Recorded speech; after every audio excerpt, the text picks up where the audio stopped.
အားလုံးပဲမင်္ဂလာပါကျွန်တော် YouTube channel လေးနဲ့ပြန်လည်ကြိုဆိုလိုက်ပါတယ်ဒီနေ့ပိတ်ရက်မှာကျွန်တော်ကစက်သားကြော်လေးတွေကိုတုပ်စားဖြစ်ပါတယ်အရန်အရသာရှိပါတယ်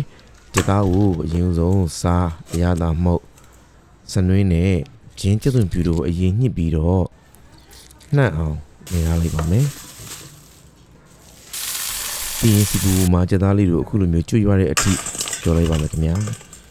စက်သားလေးတွေကိုကျွတ်ရွာသွားပြီဆိုလို့ရှိရင်အသားလေးတွေကိုနှွှင်ထားလိုက်ပါမယ်这种爸爸里面，看你的爸爸里面，花的有来里面，奶奶们里面，阿龙说明是路线喏，南边伊，啥亚达毛，西呢，但面地里你比着，南来面是路线，样个亚达西，这大家都离得快步，也是预备批发的呀。